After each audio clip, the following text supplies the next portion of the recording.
நீங்கள் தவறவிட்ட எபிசோடுகளை இப்பொழுதே காணுங்கள் உங்கள் Tandivan.com மற்றும் Tandivan யூடியூப் சேனலில்.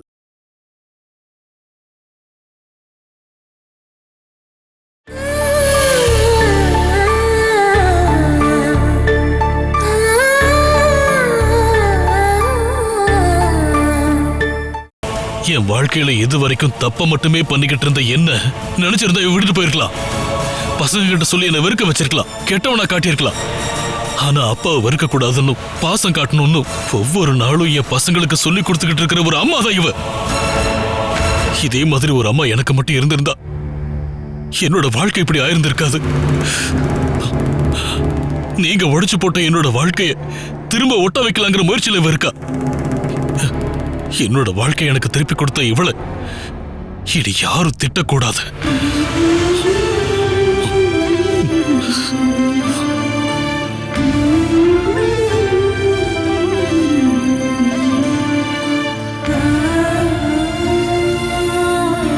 அவன் சொன்னது எல்லாமே உண்மைதாமா.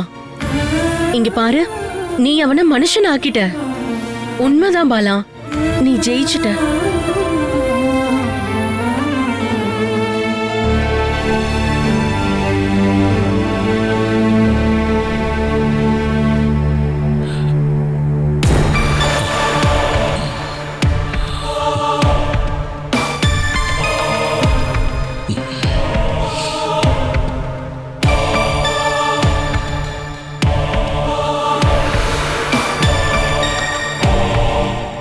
அம்மா உன்னை தப்பா வளர்த்ததுனால தானே நீ இந்த மாதிரி எல்லாம் ஆயிருக்க.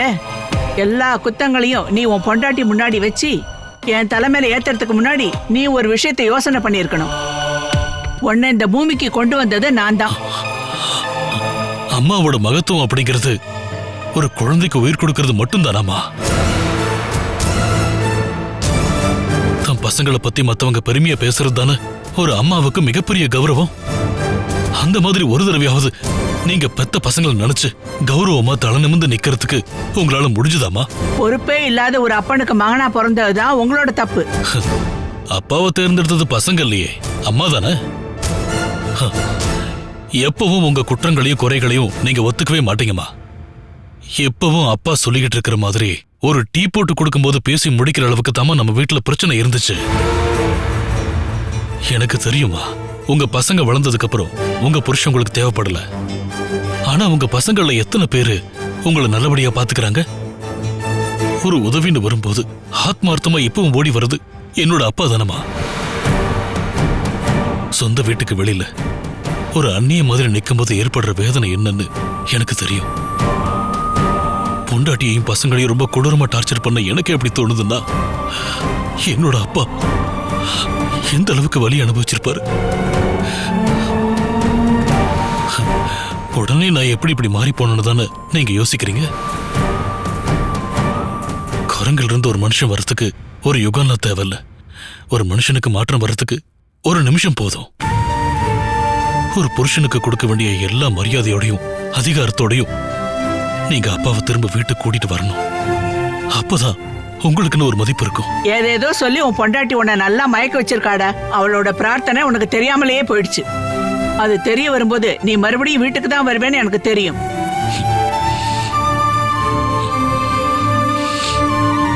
உன் ட்ரீட்மெண்ட்டுக்கு தேவையான பணத்துக்காக நீ லாட்டரி விற்கிறேன்னு சதீஷ் என்கிட்ட சொன்னான்டா. அதை கேட்டு நான் வருத்தப்பட்டேன். பாரு, இதை நான் பத்திரப்படுத்தி வச்சிருந்தேன். அவன் கையில கொடுத்து விட்டா கண்டிப்பா கொடுக்க மாட்டான்னு தெரியும். அதனால்தான் மூட்டு வலிக்கு டாக்டரை பார்க்க போறேன்னு சொல்லிட்டு அணில கூட்டிட்டு இங்க வந்தேன். ஒரு வேளைக்கு ட்ரீட்மெண்ட்டுக்கான பணம் இதுல இருக்கு. உனக்காக என்கிட்ட கொடுக்கறதுக்கு இது மட்டும்தான் இருக்கு.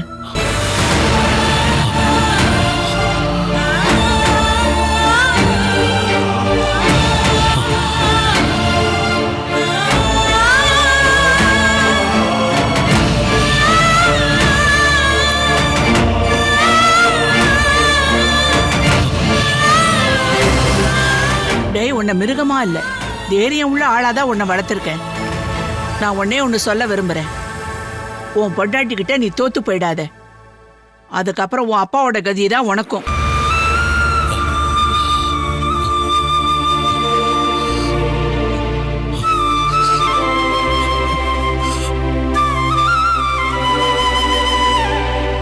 அத்தையும் ஆளே காணுமே. உன்னை பத்தி தப்பு தப்பா சொல்லதான் அவனோட ரூமுக்கு போயிருக்காங்க போல. வேணுகோபம் விஷயத்துல என்னால எப்படி பண்ண முடியுங்கிறத தவிர மத்தவங்கள என்ன சொல்றாங்க, என்ன மாதிரி எல்லாம் பேசுறாங்கன்னு கவலைப்பட முடியாதுக்கா. அணில போலாம். இருங்க, நான் ஒரு ஆட்டோவை வர சொல்றேன். உன்னோட பெருந்தன்மையில எனக்கு வேண்டாம். என் பையனை கொல்லாம இருந்தா அதுவே எனக்கு போதும்.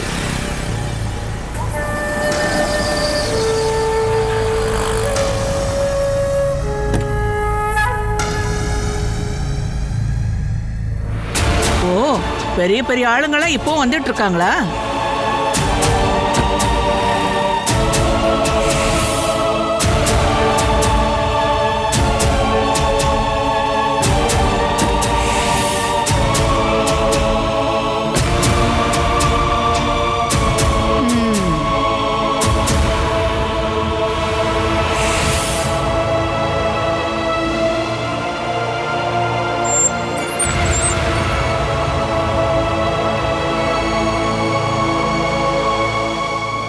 இந்த மாதிரி சொந்தக்காரங்க இன்னும் இருக்காங்களா என்ன? இத பத்தி நானே உங்ககிட்ட கேட்கலாம் தான் இருந்தேன். இந்த மாதிரி கேள்வி கேட்கற வேலையெல்லாம் என்கிட்ட வேண்டாம். உங்க பொண்ணை கல்யாணம் பண்ணவன் சாக கிடக்குறான்.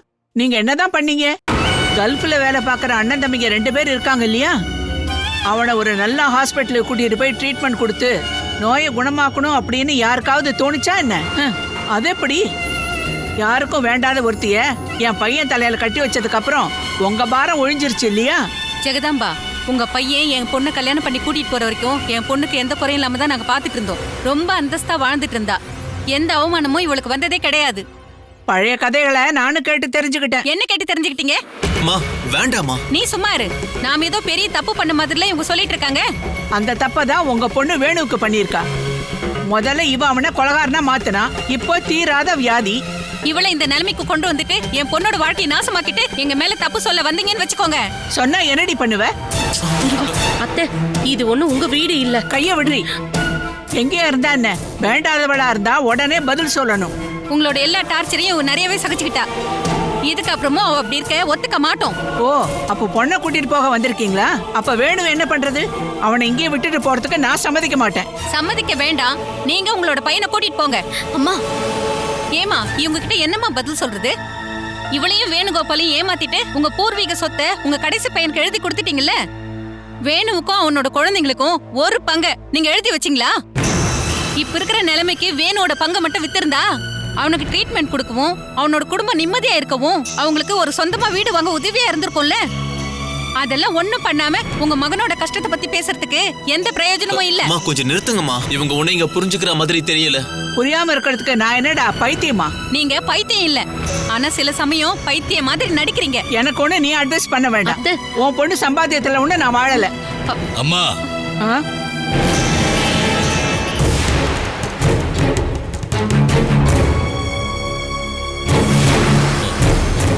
நீங்க இன்னும் போகலையா? ஓ, உனக்கு இப்போ உன் பொண்டாட்டியோட ஃபேமிலி இருந்தாலே போதும் இல்லையா?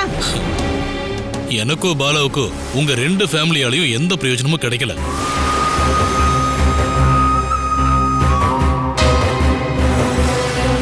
அது என் குணத்தால கூட இருக்கலாம். அதை நான் கொஞ்சம் கொஞ்சமா மாத்திட்டு இருக்கேன். விலகி போனவங்க திரும்பி வரும்போது தயவு செஞ்சு அதை கெடுத்துறாதீங்க. எனக்கு புரிஞ்சு போச்சுடா. நான் உனக்கு இப்ப வேண்டாதவளாயிட்டேன். உன்னோட ட்ரீட்மெண்ட்டுக்காக நான் கொண்டு வந்து கொடுத்த பணத்துக்கு இப்போ மரியாதையே இல்ல. இதுக்கப்புறம் இவங்க உன்னை பாத்துக்குவாங்க. பெத்த தாயை விட இவங்க தான் உனக்கு முக்கியமா போயிட்டாங்கல்ல. நீ நல்லாவே இருக்க மாட்டடா. வாங்க மாடி போலாம்.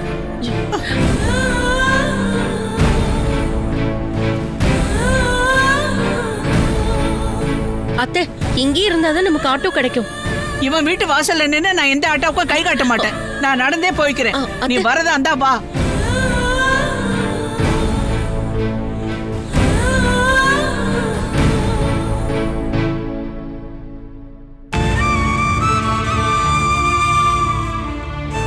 நீ வாமா.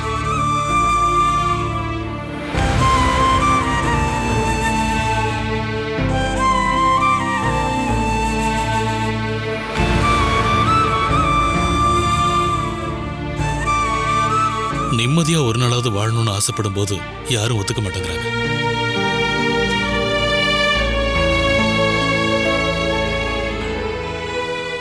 டாக்டர் என்னம்மா சொன்னாரு? என்ன சொல்லுவாரு? கையில பணம் இருந்திருந்தா டயாலிசிஸ் பண்ணி கொஞ்ச நாளைக்கு அவரை காப்பாத்தலாம், இல்லைன்னா கிட்னியை மாத்தணும். உன் வாழ்க்கையில இருக்கிற கஷ்டங்கள் என்னைக்குமே தீர மாட்டேங்குதுமா. அதோ என்னோட வருத்தமே. என்ன நினைச்சதை நீங்க வருத்தப்படுறீங்களா என்ன? இத்தனை நாளா இல்லாத வருத்தம் இப்ப எப்படி வந்துச்சு? இல்ல பொண்ணுக்கு கவர்மெண்ட் வேலை கிடைக்க போகுது அப்படின்னு யாராவது சொன்னாங்களா என்ன? சாப்பாடுக்கு வழி இல்லாம கஷ்டப்பட்டுக்கிட்டு இருக்கும் போது நீங்க என்ன தேடி வந்தீங்களா என்ன? எனக்கு வேண்டாம். என் பசங்களுக்கு ஒரு வேளை சாப்பாடாவது நீங்க வாங்கி கொடுத்துருக்கீங்களா? நீ நினைக்கிற மாதிரி எடுத்து எடுத்து கொடுக்க என்கிட்ட பேங்க் அக்கவுண்ட் எதுவும் இல்ல. எங்கேயாவது நான் வெளியில போகணும்னா கூட என் புருஷன் பசங்க கிட்ட பர்மிஷன் வாங்கணும். இப்ப நீங்க யார்கிட்ட பெர்மிஷன் வாங்கிட்டு வந்திருக்கீங்க? நான் எதுவுமே சொல்ல போறது இல்லம்மா. சொல்ல ஆரம்பிச்சா எனக்குள்ள இருக்கிற கோபம் எல்லாமே வெளியில வந்துடும். இவ்வளவு தூரம் நடந்தும் அவ தன்னம்பிக்கைக்கு எந்த குறையுமே வரலன்னு நீங்க வீட்டுல போய் சொல்லுங்க. தேவைப்படுற சமயத்துல பெத்தவங்களும் கூட பிறந்தவங்களும் திரும்பி பார்க்காத நிலைமையில ஒரு பொண்ணோட சங்கடம் அப்படின்னு யாருமே புரிஞ்சுக்கவே இல்லை. நீ என்ன சொல்லணுமோ சொல்லு. நீ சொல்ற ஒரு வார்த்தை கூட விடாம நான் கேட்டுக்கிறேன். நீ சொல்ற விஷயம் எல்லாமே சரியா தான் இருக்கும். எங்க சைடுல நாங்க நிறையவே தப்பு பண்ணிருக்கோம். அப்படின்னா முதல்ல அதை திருத்துங்க. புருஷன் நோயாளியா இருக்கிறதுனால நீயும் உன் குழந்தைங்களும் பட்னியா இருக்காதீங்க. அத பத்தி ஒரு முடிவு எடுக்கதான் நான் அரிய கூட்டிட்டு இங்க வந்திருக்கேன். ஹரியானா என்னைக்கும் நாளைக்கு திரும்ப போறதா சொன்னாரு. திவ்யாவோட டிக்கெட் இன்னும் கன்ஃபார்ம் ஆகல. அதனால இன்னும் ஒரு வாரம் இங்கதான் இருப்பாங்க. இப்ப அஜயும் வீட்டுக்கு வந்திருக்கான். உன் விஷயத்துல இப்ப ஒரு முடிவு எடுத்துடலாமா? என்னோட விஷயத்துல ஒரு முடிவு எடுக்கிறதுக்கு கண்டிப்பா 30 நாளாவது தேவைப்படும். அப்பா முடியாம இருக்காரு. எனக்கு அடிக்கடி ரொம்ப மூச்சு வாங்குது, விட்டு விட்டு தலைவலி வருது. எப்ப செத்து போவேன்னு எனக்கே தெரியாது.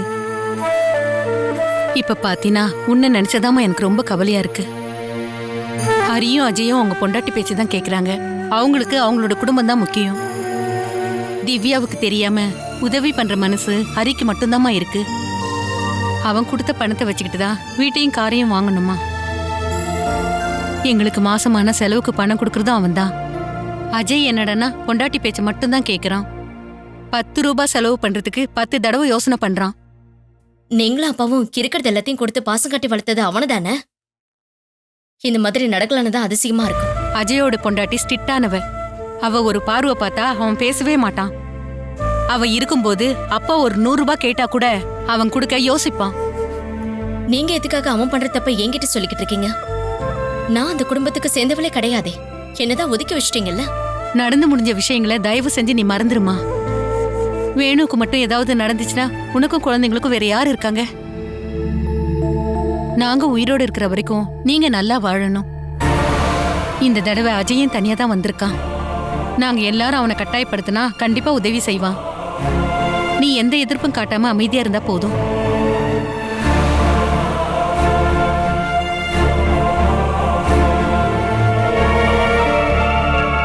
திவ்யாவோட டிக்கெட் கன்ஃபார்ம் பண்ணதுக்கு அப்புறம் தான் நாங்க ஒன்னா திரும்ப போவோம். அதுக்கு முன்னாடி உங்க விஷயத்துல ஒரு முடிவு எடுக்கணும் வேணும். நான் என் ஷேர் சம்பந்தப்பட்ட விஷயத்த சுமேஷ்ட சொல்லியிருக்கேன். இடத்தோட டாக்குமெண்ட்டை ஏதோ ஒரு பிரைவேட் கம்பெனில அடக வச்சு ஆபரேஷனுக்கு எனக்கு பணம் தரதா அவன் சொல்லியிருக்கான். இப்ப கடைசியா இருக்கிறது கிட்னியை மாத்துறது தான். ஒரு கிட்னி டோனரை கண்டுபிடிக்கிறதுன்றது சாதாரண விஷயம் இல்ல. பேப்பர்ல விளம்பரம் கொடுத்தா கிடைப்பாங்க. பணம் கொடுக்கறோம்னு சொன்னோம்னா கிட்னி கொடுக்கறதுக்கு ஆளுங்க வருவாங்க. ஆனா அதுக்கு லட்சக்கணக்கான பணம் செலவாகுமே. நீங்க எல்லாரும் சேர்ந்து உதவுனீங்கன்னா அது நடக்கும். அதான் நீங்களும் அஜயும் இப்ப லட்சக்கணக்கில் சம்பளம் வாங்குறீங்களே. உங்க பொண்டாட்டிகளும் வேலை பார்க்கறாங்க. மனசு வச்சீங்கன்னா ஒரு 25 லட்சம் ரூபா ரெடி பண்றது கஷ்டமா என்ன? ஒரு உயிரை காப்பாத்துதானே கேக்குறேன். அதுவும் உன் கூட பிறந்த தங்கச்சியோட புருஷன் உயிர். வேணும், அஜய் துபாயில ஒரு பிளாட் வாங்கியிருக்கான். அதுக்கான இஎம்ஐ இன்னும் அவன் கட்டியும் முடிக்கல. சவுதியில வேலை பார்க்குற என் வேலை சம்பந்தப்பட்ட விஷயத்துலயும் சில பிரச்சனைகள் இன்னும் இருக்கு. சொல்லப்போனா எந்த நிமிஷம் வேணாலும் நான் வேலையை விட்டு போக வேண்டியதா இருக்கும். இப்படிப்பட்ட நிலைமையில என்னால ஒரே ஒரு உதவி மட்டும்தான் செய்ய முடியும். உதவி பண்ணுவாங்கன்னு நினைச்சவங்க எல்லாருமே இப்படி கைகள் வீட்டா என்ன அர்த்தம்? யாரும் சும்மா உதவி செய்ய வேண்டாம். நீங்க எனக்கு கொடுக்குற பணத்தை நான் வட்டியோட திருப்பி கொடுத்துடுறேன். நோய் குணமாயிடுச்சுன்னா வேலை பார்த்து கடன் அடைச்சிடலாங்கிற நம்பிக்கை எனக்கு இருக்கு. டெஸ்ட் எடுக்கிறதுக்கும் பேப்பர்ல விளம்பரம் கொடுக்கறதுக்கும் கண்டிப்பா பணம் கொஞ்சம் செலவாகும். என் பூர்வீக வீட்டை இடமான வச்சு பணம் வாங்குறதுக்கு கொஞ்சம் லேட் ஆகும். அது சீக்கிரம் கைக்கு வந்துச்சுன்னா திரும்ப கொடுத்துடுறேன். திரும்ப கிடைக்கும்னு ஆசைப்பட்டதானே ஒவ்வொன்றையும் செய்யறோம். ஆசை மட்டும் போதாதே, எல்லாத்துக்கும் பணம் வேணும்ல. ஒரு நிமிஷம்.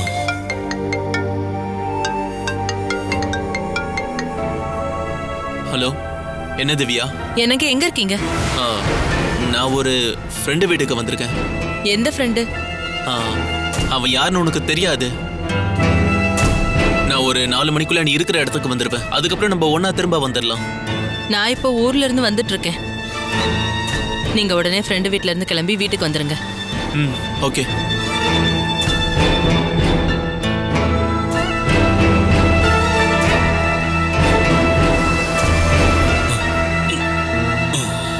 திவ்யா தான். நான் இங்க வரதும் பாலாக்கு ஹெல்ப் பண்றதும் அவளுக்கு பிடிக்க மாட்டேங்குது. என் சம்பளம் முழுக்க நான் பாலாவுக்கு தான் செலவழிக்கிறேன்னு எங்களுக்குள்ள சண்டை வருது. இப்படியே இருந்தா போதுமா? வந்த விஷயத்த சொல்லணும்ல. அம்மா, நீங்க சொல்லலையா? நான் சொல்ல மாட்டேன், நீ தான் சொல்லி ஆகணும். வேணும், நான் ஒரு சின்ன பிளானோட தான் வந்திருக்கேன். நம்ம எல்லாரும் சேர்ந்து ஒரு முடிவெடுக்கலாம்.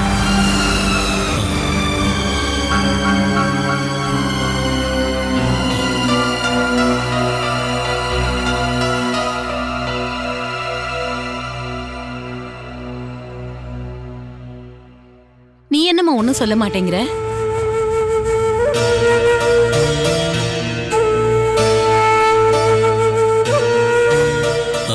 ஹரி, உட்கார். எனக்கு இந்த மாதிரி ஒரு நோய் வந்ததுனால உன்னால உங்க அம்மாவை பார்க்க முடிஞ்சதுல பாலா. இவ குழந்தைங்களை கூட்டிட்டு அங்கேயும் வரலாம்ல. அங்க யாரும் இவ்வளவு ஒன்னும் சொல்ல போறது இல்ல. இவ்வளவு வீட்டை விட்டு போக சொன்னதுக்கு அப்புறம் நீங்க மறுபடியும் வீட்டுக்கு வர சொல்லிருக்கீங்களா சார்?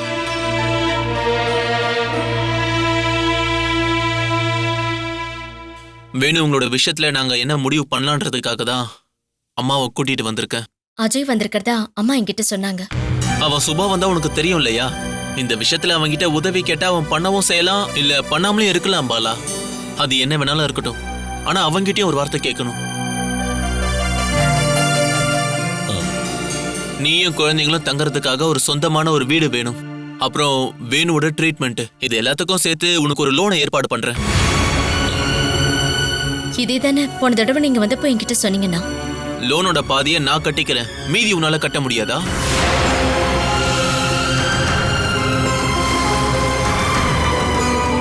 ஒரு NRI லோனை பாஸ் பண்றது ரொம்ப ஈஸி. 10 வருஷத்துக்குள்ள கட்டினாலே போதும். உன்னால மாசம் ஒரு 5000 ரூபாய் கொடுக்க முடியாதா என்ன? இப்பதான் எனக்கு வேலையே கிடைச்சிருக்கு. எங்க வேலை, எனக்கு எவ்வளவு சம்பளம்னு எனக்கு தெரியாது.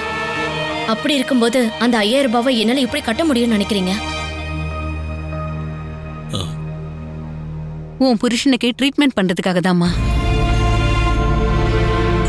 பாலா, ஆபரேஷன் முடிஞ்சதுக்கு அப்புறம் ஒரு 2 மாசம் ரெஸ்ட் எடுத்துட்டு அதுக்கப்புறம் நானும் வேலைக்கு போயிடுவேன் இல்லையா? மாசம் 5000 ரூபாய நான் கட்டிக்கிறேன்.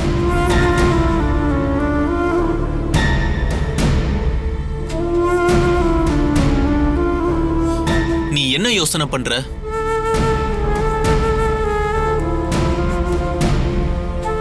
செல்லம், இங்க வா.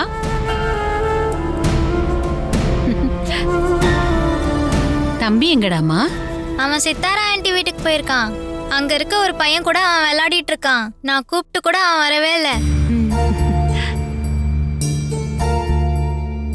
நீ அவனையும் கூட்டிட்டு இங்க வந்திருக்கலாம்ல. சித்தாரா ஆண்டியை கூட்டிட்டு வந்து விடுறதா சொல்லிட்டாங்கம்மா. இவங்க எல்லாரும் எப்பமா வந்தாங்க? நாங்க வந்து கொஞ்ச நேரம் தான் ஆச்சு. உங்களையும் பார்த்துட்டு போலாம் தான் நாங்க இவ்வளவு நேரம் வெயிட் பண்ணோம். பாத்தீங்களாப்பா, உங்களால முடியாம போனதுக்கு அப்புறம் உங்களை பாக்குறதுக்காக யார் யாரெல்லாம் வராங்கன்னு. நமக்கு யாருமே இல்லைன்னு நீங்க தானம்மா என்கிட்ட சொன்னீங்க. ஆனா இப்ப பாத்தீங்களா?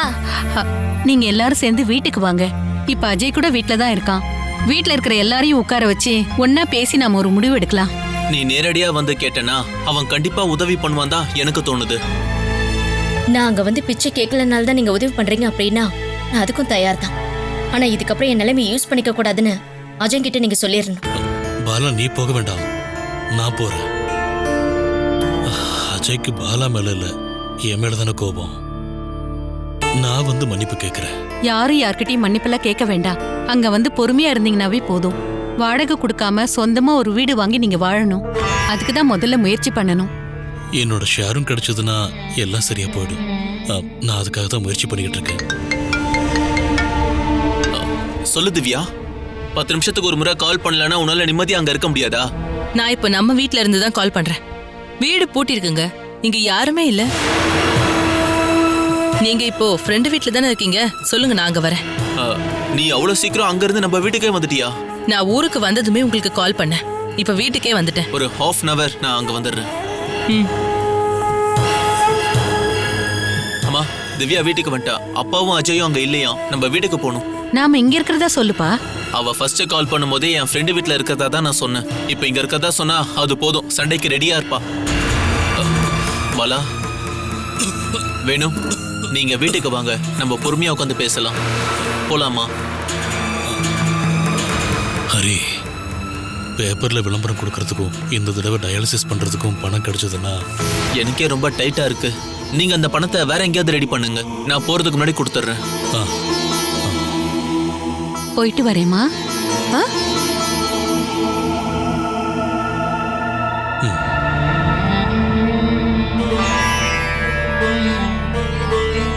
இந்த சமயத்துல நீங்க ஹரியனா கிட்ட பணம் கேட்டிருக்க கூடாதுங்க. எனக்கு தான் பணம் தேவைப்படுதுல பாலா. ஒருவேளை நான் கேட்காம விட்டதால கொடுக்காம இருக்க கூடாதுல்ல. பரவாயில்ல, இந்த தடவை டயாலிசிஸ்க்கான பணத்தை அம்மா கொடுத்துருக்காங்க. அத்தையா? அம்மா போகும்போது அவங்களோட பர்ஸை என் பெட்டுக்கு கீழே வச்சுட்டு தான் போயிருக்காங்க. எனக்காக இந்த அளவுக்காவது பண்ணணும்னு அவங்க நினைச்சாங்க இல்லையா? அது போதும். அதுல எவ்வளவு பணம் இருக்கு? எண்ணி பார்க்கல.